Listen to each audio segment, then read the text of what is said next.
Observe and report. Observe and report. That's it. Yep. Man. Keep those comments coming. Shout out to everybody in the chat. Let's keep it pushing, man. Today is a big day in hip hop history. September 13th, 1996 will go down as the day that we lost Tupac Shakur, one of the greatest to ever do it, arguably the greatest. I know we've talked about Tupac extensively on the show, but since it's here, and, we have new listeners and subscribers and viewers all the time. Let's talk a little bit about Tupac, man. What are your general thoughts on Tupac when you listen to his music? What were your thoughts when you heard he died? Take me back to 1996, all that stuff. Tupac still one of my favorites, man. Still one of my favorites. Tupac is my ringtone. Okay. The live stands of a million man, something like that. You can't see me as my ringtone, dude. Yeah. I've always understood Tupac. We share the same birthday, June 16th. His manager was one of my best friends, Adrian Gregory.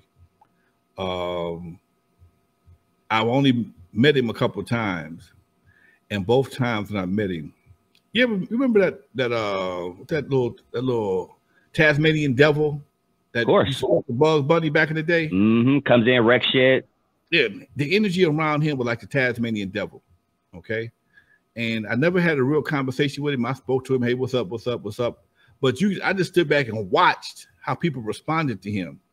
And it was just amazing, man. It just was amazing. He walked into the studio and 4 or 5 guys, and his energy was just so out there. And I remember we were doing a show in Washington State, and he was a surprise guest, and he didn't even do a song. We had to hold off so he can go on stage for a minute. And man, people just went berserk. They went absolutely berserk. 1996, when he died, we were all, man, it was like a cloud fell over hip hop for a minute, dude, because he had been shot before, and we didn't think he was gonna die. We didn't think about it. I mean, he got shot on the Saturday. I think he died like a Tuesday or Wednesday, and we figured he was gonna, make it like he did last time. But what was sad though is that everybody on the radio, we got to stop all this gang banging, and them niggas went right back to the same shit. As soon as they buried Tupac, as soon as they buried him, as soon as they put him to rest, they went right back to the same shit, and they ain't stopped. Killed Biggie 6 months later.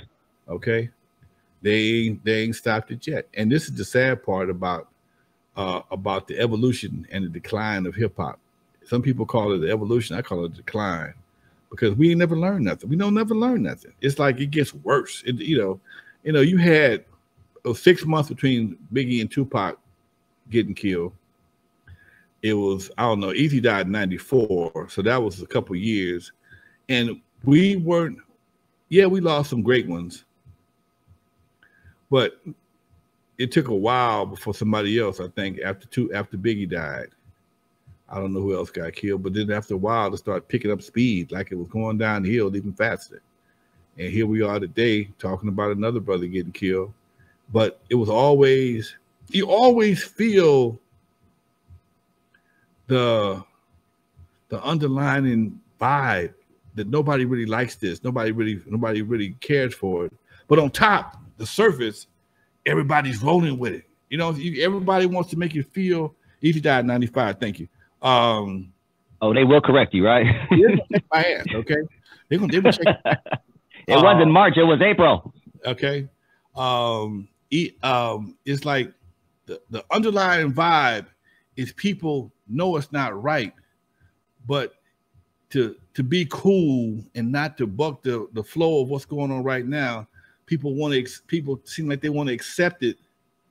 It's almost like that R. Kelly thing, taking them young girls over there, but because it's R. Kelly, you find a way to justify it. Okay, same thing. Taking them girls, them nieces and cousins over to R. Kelly house and let him meet him. You know what he do, but because he's cool, you find a way to justify it. It's the same thing we're doing now. We know that these young brothers down in the street ain't nothing cool about this, man. Nothing. Ain't nobody winning. We the only ones losing. But it's ingrained in the fucking music. It's ingrained in the culture. It's become so fucking standard. People feel like they can't make a record without promoting that shit. And like my man said earlier in the comment, you know, it's just it just makes I forgot what he said. I'm so far down the damn. I'm trying to read the damn comments as I'm talking. Yeah, they're coming in. Yo, keep it coming. I'm copying and pasting them. Yeah, and you know, it's become engulfed in the fucking violence, man. You know, the violence supersedes the music, it supersedes the logic, and again, I think because the internet has dropped the bar so low, and anybody can make a record. Ain't no A&R no more. Ain't no gatekeepers. And you would think with all those things gone, you would get a better caliber of music. But like my man said earlier, that's what I was gonna say. Everybody wants instant gratification. You want this microwave music and shit. You want this Mac music. You want some Mac music. You ain't got time to really learn how to play an instrument or perfect a skill. You want to get this Mac music right now.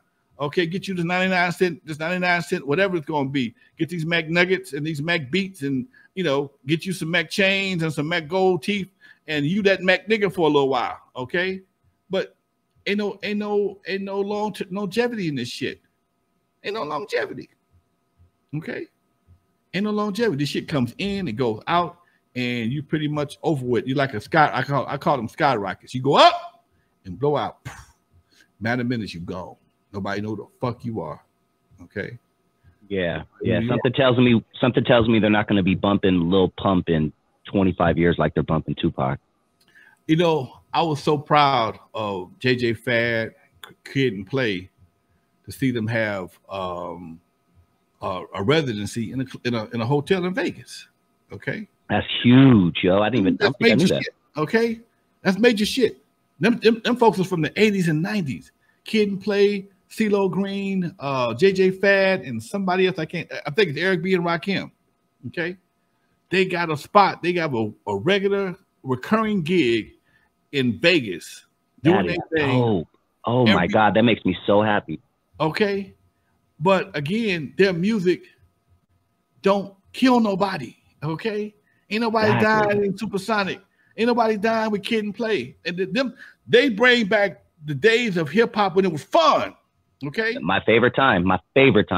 When hip hop was fun, when you could have a great time, you can take your girl, you get you some clothes made alike, get your homie, t-shirts, whatever the case may be. Y'all get them little girls, get the little geometric haircuts.